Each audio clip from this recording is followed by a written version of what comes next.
करेई रे पोड़ पिठा बहुत टेस्ट लगे आ बहुत कम समय रे आपण मैंने भी घरे तैयारी करंतु करेई पिठा आ वीडियोटी जदि भल लगे चैनल को सब्सक्राइब करंतु। देखंतु पिठा बनैया पई मु काली राति रे एठी बिरी आ चाउल को भेदेई ग्राइंडिंग करनेथली तापरे एबे देखो रे लूण आ अल्प टिके चीनी पकेजी जेहेतु पिठार स्वाद आसिया पई आ ए पिठा बनांतु खाली खाइबे किछि दरकार नाही तरकारी सहित आ बहुत सुंदर पिठा बहुत टेस्ट लागिबो। आपण मैंने थरे बन की देखंतु बहुत बढ़िया लगे तावा पिठा ठारू ये करेई पिठा बहुत टेस्ट। देखंतु अबे मु करेई बसे नहीं गरम हवा पई एबे करेई गरम होला परे मु टिके रिफाइन ऑयल या धेर नउची पिठाटा उठिबा पई रिफाइन ऑयल टिके लगांतु रिफाइन ऑयल पके देजी एबे भल भाबरे करेई गरम हवा पई छाड़ दबा तापरे एबे पिठा उडा दबा ता दिहरे आ गैस रे फ्लेम टा सब बेले लो रे रखिबे जमा भी हाई करें। देखो एमती ही रखिए बेसी पानिया करें कि बेसी मोटा करें या द्वारा पिठाटा भल उठिबो।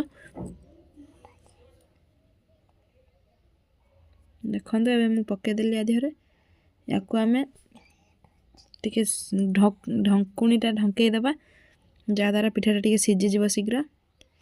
एबे ढंकुणी ढंकई देली। देखो पिठा एबे बाहर करके आनली केते सुंदर हेछि नरम पिठा देखो बहुत बढ़िया हेछि पिठाटे आपण माने एमिति थरे ट्राई करंतु बहुत बढ़िया लगे पिठा बहुत सॉफ्ट आ खाइबा पई तो बहुत टेस्टी ऑयल टिके देबे काइना ऑयल टा देले भल लगे पिठाटा खाइबा पई एटा मोटे मझिरे कम हेछि पिठौ सेहि पई मझिरे टिके फुंपा हे जाइछि तो आपण माने देखि बनांतु बहुत बढ़िया लाग्यो आ केमिति आम सुना एठी खाउछन देखंतु कोज बढ़िया हेछि एमती थे ट्राए करूँ आ केमी पिठाटा है कमेंट बॉक्स रे निहाती जनातु। हाँ टिके खाइबा सोडा भी पकेबे कारण खाइबा सोडा टिके पकेले पिठा भल टिके फुलिबो।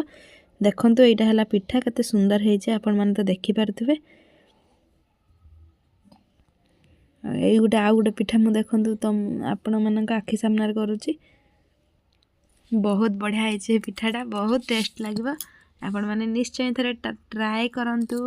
आ केमिति पिठाटा लागुची कमेंट रे निश्चय जनातु। आ देखंतु हमर पिठा ही सरची आ सेई जो धुबला देखाव से पिठाटा सेटा कपड़ा बांधी के एक्चुअली पिठाटा बना हेछि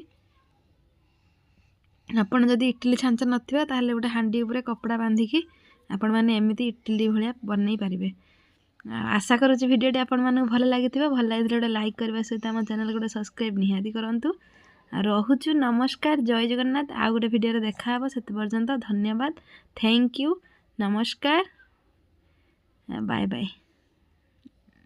बहुत बढ़िया है पिठा रहुचु नमस्कार जय जगन्नाथ।